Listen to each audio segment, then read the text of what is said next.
हरिओम. आत्मषटकमच्या 12व्या भागात सगळ्यांचं मनःपूर्वक स्वागत. प्रार्थनांनी सुरुवात करू. सदाशिवसमारंभां शंकराचार्यमध्यमां अस्मदाचार्यपर्यन्तां वन्दे गुरुपरम्परां. श्रुतिस्मृतिपुराणानाम् आलयं करुणालयं नमामि भगवत्पादं शङ्करं लोकशङ्करं. शङ्करं शङ्कराचार्यं केशवं बादरायणं सूत्रभाष्यकृतौ वंदे भगवन्तौ पुनः पुनः. आपण तिसऱ्या श्लोकाचं विवेचन सुरू केलेलं आहे गेल्या भागात, तेव्हा आधी हा तिसरा श्लोक आधी एकदा म्हणूयात.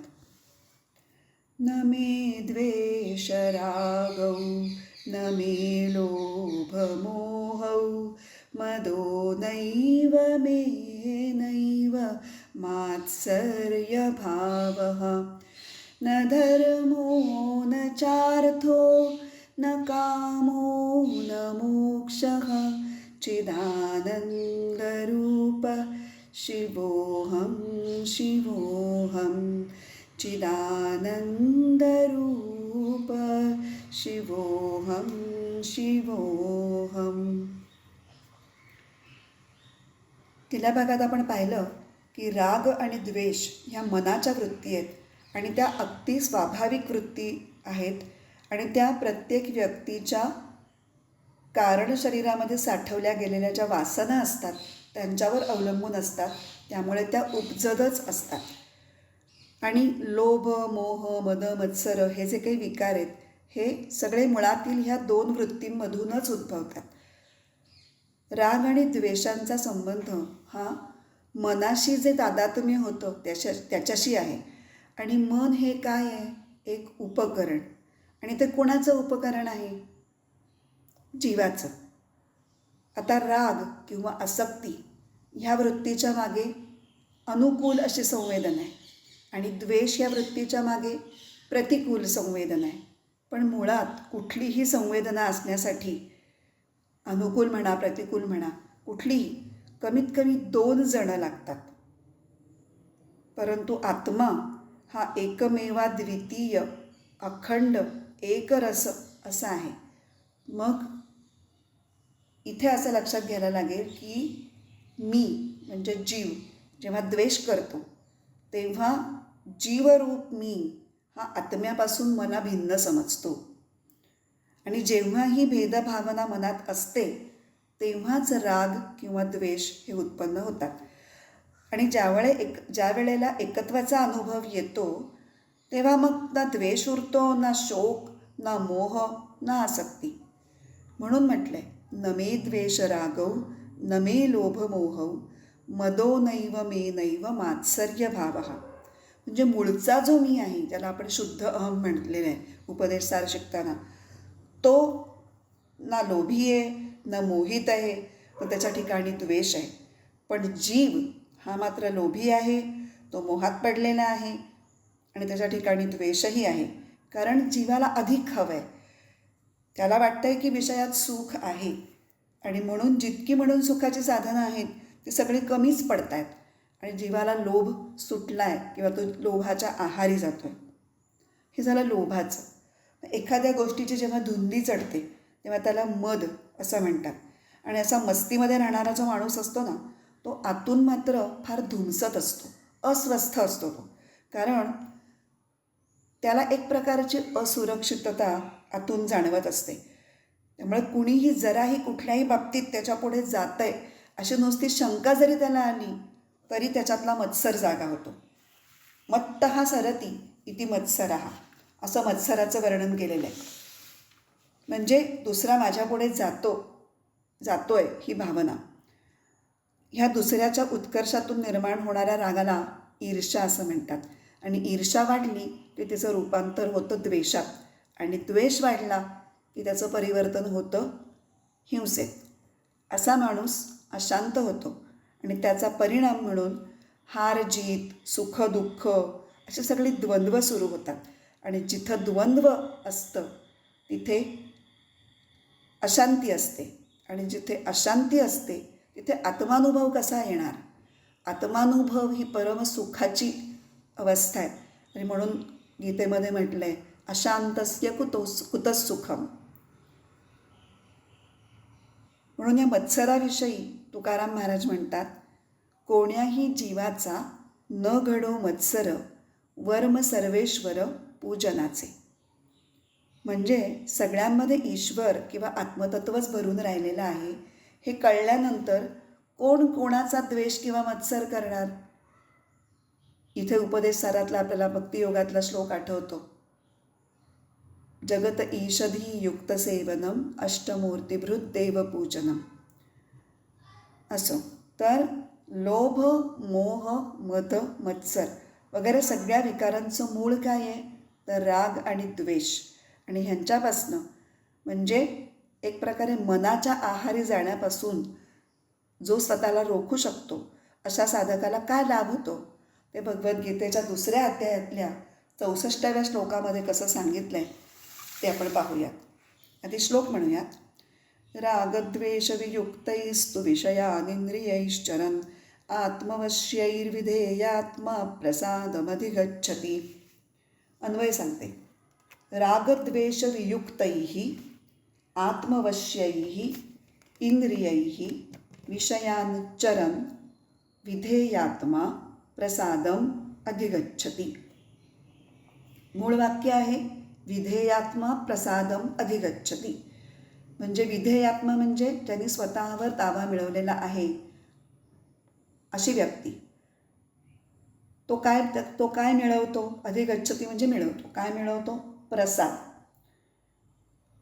आता आधीचे जे सगळे आहेत रागद्वेष वियुक्तैः आत्मवश्यैः इंद्रियैः विषयांचरत, हे संपूर्ण त्या विधेयात्माचं विशेषण आहे.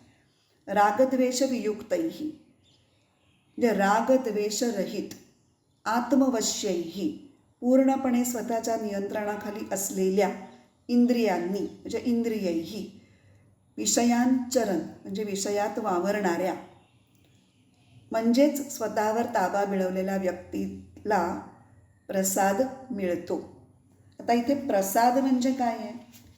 वेदांती माणसासाठी प्रसाद म्हणजे अंतःकरणाची शुद्धी. ज्याला आत्मसंयमन जमलं तो विषयांमध्ये वावरत असताना सुद्धा विषयांबद्दल राग द्वेष बाळगत नाही, किंवा त्याच्या मनात राग आणि द्वेष उत्पन्न होत नाही. आणि त्यामुळे त्याचं मन कमीत कमी विक्षिप्त असतं, म्हणजेच जास्तीत जास्त शुद्ध असतं, म्हणजेच प्रसन्न होतं. म्हणून तुकाराम महाराजांचा एक प्रसिद्ध अभंग आहे, तो इथे अगदी प्रकर्षानेच मला आठवला. मन करारे प्रसन्न सर्व सिद्धीचे साधन. इथे आपण राग आणि द्वेष यांचं विवेचन बऱ्यापैकी केलं आहे. आता आपण पुढच्या ओळीकडे वळूयात. न धर्मो न चार्थो न कामो न मोक्षः. आता या ओळीमध्ये 4 पुरुषार्थांची यादी आहे. पुरुषार्थ म्हणजे काय ते आधी बघू. पुरुषैः यः अर्थ्यते इति पुरुषार्थः. म्हणजे माणसांनी आयुष्यात जे मिळवायचं असतं ते म्हणजे पुरुषार्थ. आता ह्या 4 शब्दांचे आपण अर्थ समजून घेऊ. अर्थ म्हणजे पैसा मिळवणे. काम म्हणजे विषयोपभोग. धर्म म्हणजे स्वार्थ बाजूला ठेवून कर्तव्य पालन करणं. आणि मोक्ष म्हणजे मुक्ती. या मोक्षाला श्रेष्ठ अर्थ म्हणजेच परम अर्थ म्हणजेच परमार्थ असं म्हणलेलं आहे. तर आता आपण या 4 त्यातीलही पहिल्या 3 आधी विचार करू थोडा. अर्थ म्हणजे पैसा मिळवणं. तर ही एक अत्यावश्यक बाब आहे, याची जाणीव आपल्या शास्त्रांना आहे. काम आणि धर्म हे जे 2 पुरुषार्थ आहेत ते प्राप्त करण्यासाठी सुद्धा अर्थाची नितांत गरज आहेच ना. पैसे कमावले नाही तर विषयांचा उपभोग घेण्यासाठी विषय कुठून प्राप्त होणार. आता इथे विषयांचा उपभोग म्हणजे अगदी विलासी चैनीचं आयुष्य अशी कल्पना नाही आहे बरं का.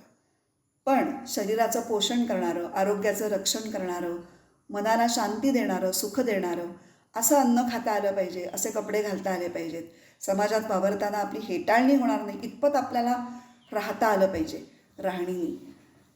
स्वतःसाठी आणि गृहस्थ धर्माचं पालन करण्यासाठी एक बऱ्यापैकी घर म्हणजे निवारा पाहिजे. थोडक्यात एक चांगलं आनंदी जीवन जगण्यासाठी आवश्यक तेवढा पैसा, मात्र तो योग्य मार्गाने मिळवलेला असा असायला पाहिजे. आता योग्य मार्गाने अर्थार्जन करणं हे एक प्रकारचं धर्मपालनच आहे. आता धर्म म्हणजे काय? धर्माचा अर्थ कर्तव्य किंवा ड्युटीज. आपल्या हिंदू धर्माची खासियत आहे ती म्हणजे 4 वर्ण आणि 4 आश्रम. 4 वर्ण कुठले आहेत? ब्राह्मण, क्षत्रिय, वैश्य आणि शूद्र. आणि 4 आश्रम ब्रह्मचर्य, गृहस्थ, वानप्रस्थ आणि संन्यास. आता ह्यांच्या विस्तारात मी जाणार नाही आहे. ही सर्वसाधारण माहिती आपल्यापैकी सगळ्यांना असेल असं मी गृहीत धरते. तर प्रत्येक वर्णाची आणि प्रत्येक आश्रमाची अशी काही कर्तव्य ही शास्त्रामध्ये नेमून दिलेली असतात. आणि त्यांचा उद्देश एवढाच आहे की वैयक्तिक, कौटुंबिक आणि सामाजिक सुव्यवस्था राखणं हा एकमेव उद्देश त्याच्या पाठीमागे आहे. एखादं उदाहरण घेऊ आपण. आता गृहस्थाश्रमाची कर्तव्य म्हटली तर कुठली आहेत? तर एक तर संतती निर्माण करणं आणि मग मुलाबाळांचं, कुटुंबाचं उत्तम पालन पोषण, अतिथींचा सत्कार, दानधर्म इत्यादी. आता गृहस्थाश्रमाला म्हणजे गृहस्थाश्रमाचं उदाहरण घेण्याचं मुख्य कारण म्हणजे गृहस्थाश्रमाला इतर उरलेल्या 3 आश्रमांचा आधार समजलं गेलेलं आहे. मग अशा गृहस्थाश्रमी व्यक्तीला आपले जर धर्म पाळायचे असतील आणि इतर आश्रमातल्या लोकांच्यासाठी पण उभं राहायचं असेल, त्यांना आधार द्यायचा असेल, तर हाताशी पैसा हवा की नको? म्हणून समर्थ रामदास स्वामीसुद्धा म्हणतात, प्रपंची पाहिजे सुवर्ण. तर असे हे धर्म, अर्थ आणि काम हे परस्परांशी संबंधित आहेत. योग्य मार्गाने आणि मर्यादित राहून हे जीवनात मिळवले पाहिजेत. म्हणून यांना गोल्स इन लाईफ असं म्हटलेलं आहे. आणि चौथा जो आहे ना, मोक्ष, त्याला मात्र गोल ऑफ लाईफ म्हटलेलं आहे. आणि म्हणून त्याला परमार्थ म्हटलेलं आहे. मनुष्य जीवनाचं ते परम ध्येय आहे. आणि ते मिळवण्यासाठी इतर तिघांचा वापर करायचा आहे. म्हणजेच काय? Goals in life are the media by which one should reach the goal of life. मात्र असं असूनही आत्मषटकमच्या 3ऱ्या श्लोकातल्या 3ऱ्या ओळीत ह्या 4चाही निराश केलेला आहे. न धर्मो न चार्थो न कामो न मोक्षः. का बरं? तर याचं कारण असं आहे की या पुरुषार्थांनी मन, बुद्धी यांना फरक पडतो. आणि मन, बुद्धी ही जीवाची उपकरणं आहे, आत्म्याची नाही. जीव कसा आहे? अज्ञानी. सत्यस्वरूपाच्या अज्ञानामुळे उपाधींशी तादात्म्य त्यांनी केलेलं आहे. आणि त्यामुळे तो स्वतःला करता, भोगता वगैरे समजतो, स्वतःला मर्यादित समजतो. आणि हेच त्याचं बंधन आहे. आणि म्हणून त्याला मुक्तीची इच्छा आहे. आत्म्याच्या बाबतीत काय? आत्मा तर नित्यमुक्तच आहे. त्याला मोक्षाची इच्छा कशी असेल? आणि त्याला मोक्ष ते गरजच काय त्याला? त्यामुळे शास्त्रांमध्ये बद्ध जीवांसाठी स्वधर्माचं पालन, सदाचाराचं जीवन आणि यासाठी 4 पुरुषार्थ हे सांगितलेले आहेत. पण आत्मज्ञान झालेल्या साक्षात्कारी पुरुषासाठी शास्त्र कुठलाही आदेश देत नाही. तो त्या सगळ्या नियमांच्या पलीकडे गेलेला असतो. आणि म्हणून म्हटलेलं आहे, न धर्मो न चार्थो न कामो न मोक्षः. इथे आपण 3रा श्लोक पूर्ण केला आहे. आणि पुढच्या भागात आपण 4थ्या श्लोकाला सुरुवात करू. आता इथे प्रार्थना म्हणून थांबू. अज्ञानतिमिरान्धस्य ज्ञानाञ्जनशलाकया चक्षुरुन्मीलितं येन तस्मै श्रीगुरवे नमः. ओम पूर्णमदः पूर्णमिदं पूर्णात् पूर्णमुदच्यते पूर्णस्य पूर्णमादाय पूर्णमेवावशिष्यते. ओम शांति शांति शांति. हरिः ओम. श्री गुरुभ्यो नमः. हरिः ओम.